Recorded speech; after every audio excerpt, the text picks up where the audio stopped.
उस रात आसमान में चांद नहीं था, मानो वह भी किसी अनहोनी के डर से बादलों की परतों में छिप गया हो। सिद्धार्थ अपनी पुरानी जीप के स्टीयरिंग को कसकर पकड़े हुए था। उसके चेहरे पर पसीने की बूंदें चमक रही थी, जबकि बाहर का तापमान हड्डियों को जमा देने वाला था। उसके बगल में अनन्या बैठी थी, जिसका चेहरा सफेद पड़ चुका था। सिद्धार्थ, हमें वापस मुड़ जाना चाहिए। अनन्या की आवाज कांप रही थी। यह रास्ता नक्शे पर नहीं है, और देखो, यह कोहरा यह सामान्य नहीं है। अचानक जीप के टायर के नीचे कुछ टूटने की आवाज आई। सिद्धार्थ ने जोर से ब्रेक मारा। जीप एक झटके के साथ रुकी। जब वे बाहर निकले तो उनके पैरों के नीचे कंकर नहीं, बल्कि पुरानी सूखी हड्डियां थी। पूरे रास्ते पर हजारों हड्डियों का ढेर बिछा था। तभी दूर कोहरे के बीच से एक काली आकृति उभरी। वह एक पुराना जर्जर साइन बोर्ड था, जिस पर खून जैसे लाल रंग से लिखा था, यमपुर। जो यहां आता है वह यही का होकर रह जाता है। अचानक सिद्धार्थ का गला सूख गया। उसने पीछे मुड़ कर देखा, पर पीछे का रास्ता गायब हो चुका था। वहां सिर्फ एक गहरी काली खाई थी।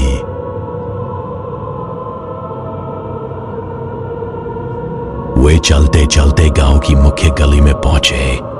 यमपुर, ये नाम सुनते ही रूह कांप जाती थी। गांव के हर घर का दरवाजा खुला था, लेकिन अंदर सिर अंधेरा था। गलियों में अजीब सी गंध थी, सारे हुए मांस और पुरानी अगरबत्ती की मिलीजुली महक। अचानक एक घर के अंदर से किसी के गुनगुनाने की आवाज आई, एक लोरी। सो जा लाल, सो जा, रात आई है, काल लाई है। अनन्या उस घर की ओर खींची चली गई। सिद्धार्थ ने उसे रोकना चाहा, पर उसके पैर जैसे जमीन में धंस गए थे। घर के अंदर एक पालना झूल रहा था। पालने में कोई बच्चा नहीं था, बल्कि एक कटा हुआ सिर रखा था, जिसकी आंखें अभी भी झपक रही थी। तभी कमरे के कोने से वह साया बाहर आया। वह प्रेत पंडित था। उसकी लंबाई 7 फीट से भी ज्यादा थी। उसके शरीर पर मांस कहीं कहीं से गायब था, जहां से उसकी काली पड़ चुकी पसलियां सा देखी जा सकती थी। उसके हाथ में एक इंसानी चमड़ी से मढ़ी हुई पोथी थी। स्वागत है सिद्धार्थ। पंडित की आवाजें ऐसी थी जैसे हजारों पत्थर एक साथ रगड़े जा रहे हों।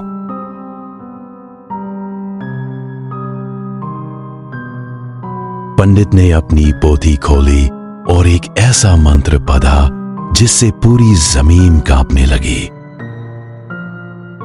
300 साल हो गए तुम्हारे खानदान के आखिरी खून का इंतजार करते हुए। आज रात यमपुर की प्यास बुझेगी। पंडित ने अपनी पोथी खोली और एक ऐसा मंत्र पढ़ा जिससे पूरी जमीन कांपने लगी। ओ ह्री चामुंडाये चक्षु दानम कुरु कुरु। ओ ह्री चामुंडाये चक्षु दानम कुरु कुरु। अचानक अनन्या की आंखों से खून बहने लगा। वह चीखी, बचाओ सिद्धार्थ, बचाओ सिद्धार्थ, मुझे कुछ दिख नहीं रहा।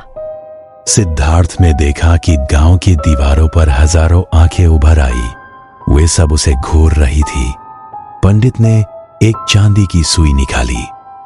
देख सिद्धार्थ, ये आंखें उन लोगों की है जो यहां पहले आए थे। अब तुम्हारी अनन्या की आंखें इस दीवार की सबसे सुंदर आंखें बनेंगी। सिद्धार्थ ने पागलों की तरह भागना शुरू किया।